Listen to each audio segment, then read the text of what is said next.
Bambi. Early one spring morning, the quiet of the woods was broken by a thumping sound. It was Thumper the rabbit, loudly thumping his foot on a log.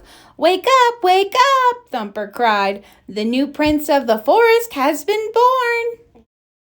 The animals all followed Thumper to a thicket where a doe nestled with her sleeping fawn. Congratulations, Owl said to the mother deer. This is a very special day. The mother deer gently nudged the fawn. Wake up, she said. Meet your new friends. The fawn tried to stand on his new legs. Look, he's getting up, Thumper cried, hopping over to watch. Kind of wobbly, isn't he? He remarked. Before long, the fawn was up on all four legs. He peeked through his legs to look at Thumper. What are you going to call him? Thumper asked. I'll call him Bambi, the doe said. Bambi seemed to like his name. Bambi and Thumper soon became best friends. Every day, Thumper taught Bambi something new about the forest. Those are birds, Thumper told Bambi one day. Say bird. Bird, Bambi shouted, frightening away the little forest creatures. You did it, Thumper laughed. You can talk. Bambi was very proud of himself. He wanted to try again.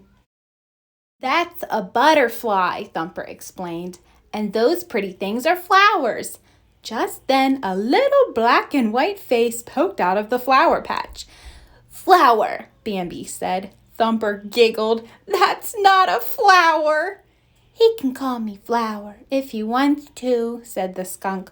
I don't mind. Spring turned into summer. One warm day, Bambi's mother said, Follow me, we are going to the meadow. What's the meadow? Bambi asked. His mother said, It has grass and room to run, and you can play with some of the other deer there. Thumper told me there were other deer in the forest, but I've never seen any, Bambi said. He couldn't wait to meet them.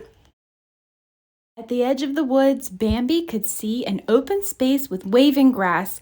He was about to run out when his mother stopped him. Bambi, wait! You must always be sure that the meadow is safe before you run out, she told him.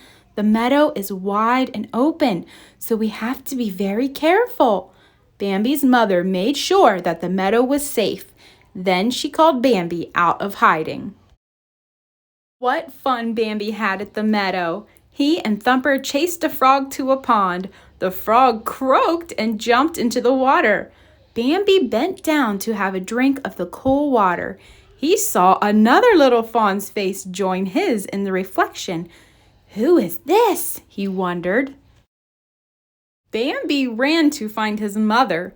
This is Feline, his mother told him. Do you want to play? Feline asked Bambi. He nodded. So the two fawns began chasing each other around the meadow. Bambi and Feline quickly became friends. Suddenly, all became still on the meadow. Bambi and Feline looked up. A strong deer with large antlers was walking slowly toward them.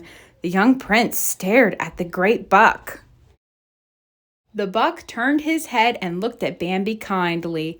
Then he continued on his way back into the woods. Bambi and his mother watched him go. Who is he? Bambi whispered to his mother. He is your father, Bambi's mother answered, the great prince of the forest. Summer turned into autumn. The days grew shorter and soon golden leaves began to fall from the trees. The wind swept across the meadow and the icy water of the stream made Bambi shiver. Winter was coming. Bambi woke up one morning to see the forest had turned white. What's all this white stuff? He asked. It's snow, his mother explained. Winter has come. Come on, called Thumper. Let's go sliding on the stiff water. The two friends hurried to the pond. Whee! Thumper laughed as he slid across the ice. Bambi tried to follow him. Crash! Down he fell on the slippery ice. You have to keep both ends up at the same time, Thumper explained, trying to help. Thumper gave Bambi a push, and the little deer slipped and slid across the pond until he landed right outside Flower's den. Bambi and Thumper wanted the little skunk to play with them. "No, thanks. I'll see you in the spring," Flower said with a yawn. He always slept right through winter. The snow had covered the plants on the ground, and Bambi and the other deer had a hard time finding food. The little fawn didn't like eating the chewy bark from the trees, but there was nothing else to eat. "Winter sure is long," Bambi sighed. He missed the soft green grass. "I think there might be some grass at the meadow," Bambi's mother said. "Let's go and see." Bambi was nibbling some tender grass when his mother raised her head. She sensed there was danger nearby. Suddenly, his mother cried, "Run, Bambi, run!" The little fawn heard a thunderous noise as he dashed through the woods to safety. He reached the thicket, but his mother wasn't behind him any longer. "Mother?" he called. Then Bambi's father came out of the forest. "Your mother can't be with you any longer. Now you must be brave. Come, my son," the great prince said. So Bambi followed him into the snowy woods. At last the sun warmed the earth, the flowers bloomed, and the tiny birds began to sing happy songs once more. "Oh my," yawned Owl. "It seems that spring is here again." Bambi and his friends had grown up over the winter. "I suppose you'll all be twitter-pated now that spring is here," Owl told them. "What does that mean?" they asked. "You'll fall in love," Owl said. "Just wait and see." Owl was right. Flower met a pretty girl skunk. Thumper flirted with a sweet girl rabbit. And when Feline saw Bambi, she gave him a big kiss. They were all twitter-pated.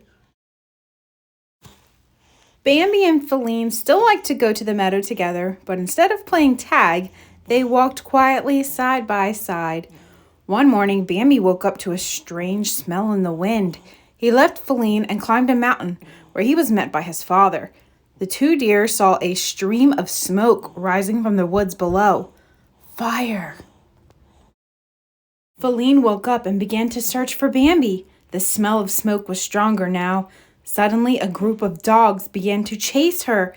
Feline was trapped by the growling pack of dogs, but then Bambi raced to her rescue. Bambi lowered his head and drove the dogs away with his pointed antlers. "Run, Feline," he shouted. The young doe jumped across the cliffs to safety. Bambi leaped across the cliffs to follow Feline. He reached the other side, but the young prince was hurt. A thick cloud of smoke moved closer and closer. Bambi heard a familiar voice. "Get up, Bambi. The fire is almost here." It was the great prince of the forest. Bambi struggled to his feet. The two deer raced through the forest to escape the terrible fire. Bambi and his father came to the river. Bambi closed his eyes and jumped, soaring over a waterfall. They were safe. All the forest creatures had gathered on an island in the middle of the river. Feline rushed over to Bambi. They sadly watched as the forest burned, but the fire did not destroy the forest completely. By the next spring, the trees were green again. Thump, thump, thump. Thumper was calling the animals of the forest. "Come and see," he shouted. Thumper and Flower and their children hurried over to see Feline. By her side, blinking in the sunlight, were two tiny fawns. "Prince Bambi must be very proud," said Owl. Owl was right once again, for Bambi stood proudly, watching over his family as the new great prince of the forest.